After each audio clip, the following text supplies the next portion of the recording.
তিন কারণে দোষ বলতে পারবেন। এক নাম্বার কারণ হলো আপনি সংশোধনের নিয়তে দোষ বলতে পারবেন। যার কাছে বললে ওই ব্যক্তি দোষী ব্যক্তিকে সংশোধন করার ক্ষমতা রাখে, এমন ব্যক্তির কাছে দোষ বলতে পারবেন।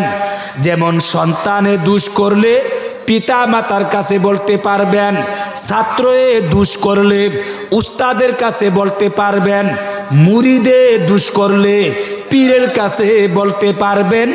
এমন কি আমার ভাইয়েরা, স্ত্রী যদি কোনো দোষ করে স্বামীর কাছে বলতে পারবেন।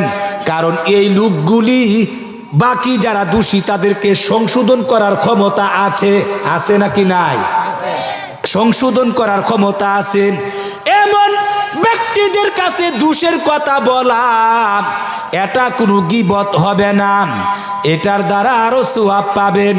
2 নম্বর হলো সতর্ক করার উদ্দেশ্যে আপনি গীবত করতে পারবেন।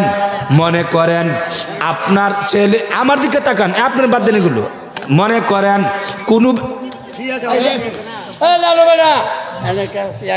করেন কোনো ব্যক্তি, খেয়াল করে শুনুন, গীবত সতর্ক করার উদ্দেশ্যে গীবত করতে পারবেন। মনে করেন আপনার ছেলে অপর বাচ্চাদের ছেলেদের সঙ্গে চলাফেরা করে, কিন্তু যার সঙ্গে চলতেছে সাথী হিসাবে আপনার ছেলে তা বুঝে না, জানে না।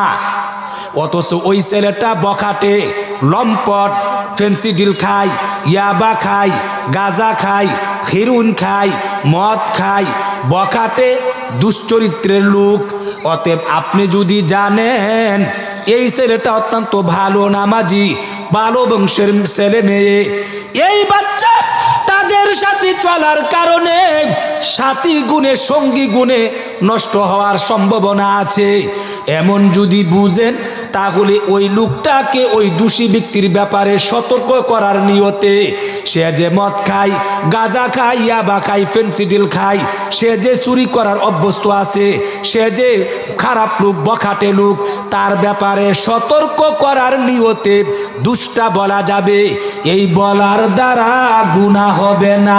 কন্যা সুবহানাল্লাহ। 3 নম্বর হলো আপনার ন্যায্য অধিকার বুঝে নেওয়ার উদ্দেশ্যে দুশ্চর্চা করা যাবে। এর মানে হলো আপনার জমি কেউ নিয়ে গেল, টাকা কর্জা নিল, দাম দিচ্ছি করে দেয় না, অথবা আপনার টাকা আত্মসাৎ করে দিল, আপনার ন্যায্য পাওনা দেয় না, চাইতে গেলে আরো আঘাত করে, আপনার ন্যায্য পাওনা উদ্ধার করার উদ্দেশ্যে আপনি পুলিশের কাছে, মেম্বার চেয়ারম্যানের কাছে, তার থেকে আরো বড় ক্ষমতাশীল ব্যক্তির কাছে ন্যায্য পাওনা উদ্ধার করার স্বার্থে ওই দোষী ব্যক্তির দুষ্টা তাদের কাছে বলা যাবে। কন্যা সুবহানাল্লাহ। তাহলে 3 কারণে মানুষের দোষ বলা যায়। বলেন কই কারণে? 3 কারণে। কন্যা কই কারণে?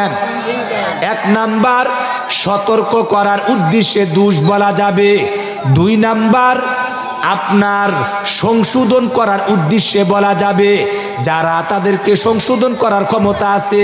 3 নাম্বার ন্যায্য পাওনা উদ্ধার করার উদ্দেশ্যে বলা যাবে।